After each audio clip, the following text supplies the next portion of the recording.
Hello, welcome to the Chapter 3 Determining Eligibility training. This training is presented by the Oregon Department of Education Child Nutrition Programs, also known as ODE-CNP.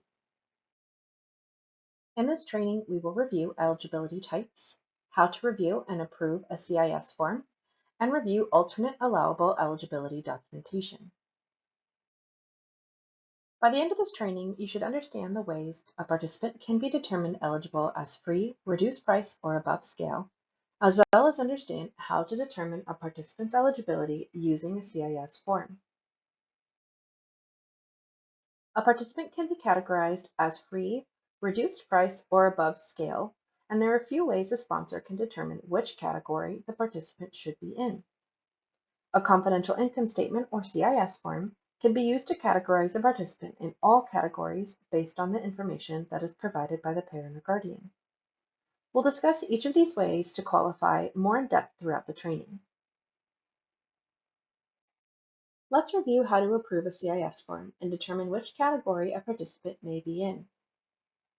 When approving confidential income statements, keep in mind only complete CIS forms can be approved as free or reduced price eligible. If a section is missing pertinent information, then this form is considered incomplete. Sponsoring officials may not complete any part of the household section of the CIS for a parent or guardian, unless the parent or guardian cannot read or write, has a disability and requires assistance, or requests or requires sponsor assistance to complete the CIS for any reasons identified by them. When completing the CIS, the parent or guardian who is completing the application must complete Part 1, the household information. In Part 2, the parent or guardian should list only the child who is enrolled in childcare. The name, date of birth, along with the age of the child is required. Once Part 1 and 2 are determined to be complete, the sponsor must verify that one of these three sections boxed in green are completed. If the participant is a foster child, that box must be checked.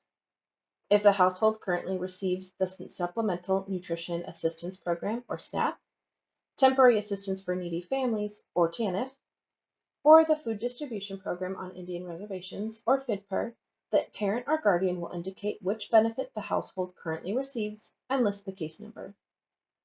If the household does not receive public benefits, Part 4, Household Members and Gross Monthly Income is required to be completed. The parent or guardian who's completing the form will need to list all household members, including children not attending school or enrolled in your center, and list the income for each individual. If a household member does not receive an income, column 6 should be marked. One of these three sections must be completed, as these are the sections used to determine the participant's eligibility status. The parent or guardian who is completing the CIS must sign, date, and include the last 4 digits of their Social Security number. If the parent or guardian does not have a Social Security number, they will need to check the box to the right stating, "I do not have a Social Security number." If either the signature, date signed, or the Social Security information is missing from the form, it is considered incomplete and cannot be categorized as free or reduced price. Part 6, Racial or Ethnic Group, is optional and is not required for completion of the form. If a parent or guardian returns a confidential income statement that is not complete, the form may be returned to the parent or guardian for completion or is determined as above scale. Once the determining official has reviewed the form for completeness and has determined that the form is complete, the next step is to complete the sponsor use section based on the information completed by the parent or guardian. In the sponsor use section, you will designate eligibility as either free, reduced price, or above scale, designate eligibility based on SNAP, TANF, or FDPR, income, or foster child, and document the determining official signature and date. Outside of a CIS form, there are a few ways that a participant may qualify for free meals. Head Start or Oregon Head Start pre-K documentation, a statement or letter from local school district certifying the student's free meal qualification, migrant children with the correct documentation, homeless or at risk of homeless determined by local school district's homeless coordinator, foster children with alternative documentation. For additional information on allowable eligibility, please check with your assigned child nutrition specialist. Time for our first knowledge check. Which section is optional on the confidential income statement? Is it household information, child information, public benefits or household income, signature date and social security of the parent or guardian, or the racial and ethnic group?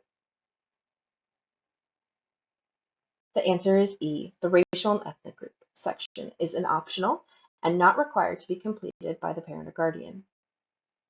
For our next knowledge check, determine if this statement is true or false. If a CIS form is submitted with zero income entered in Section 4, household income, this form may be processed by the sponsor. True.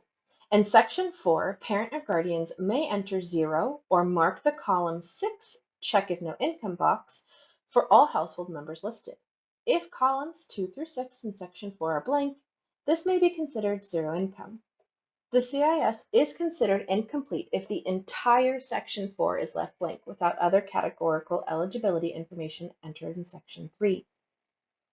When a household submits a CIS with zero income entered in Section 4 and does not provide current SNAP or TANF case numbers or an indication that the household receives FIDFR benefits, sponsors may approve the CIS in the free category. Like all complete income applications, zero income applications are valid for 12 months from the date of the sponsor's eligibility official signs and dates the form.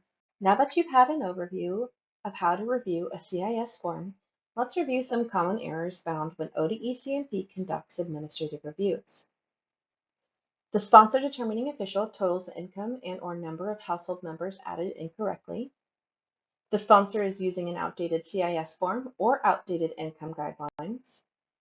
The free, reduced price, or above scale category is not checked by the sponsor in the sponsor use only section.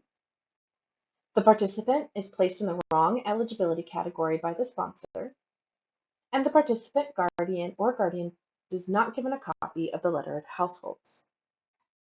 Additional common errors that would cause a participant to be moved to the above scale category on an administrative review are missing the last 4 digits of Social Security numbers of a person signing the CIS form, SNAP or TANF case numbers being invalid, incomplete, or missing, household members are not listed by name in the income eligibility section, missing the signature of the parent or guardian, missing the date the parent or guardian signed the form, CIS is not being approved, signed, or dated by the sponsor of the eligibility official, CIS is signed by the sponsor's eligibility official more than 12 months ago, or lost or missing CIS forms not on file for participants in the free or reduced price category.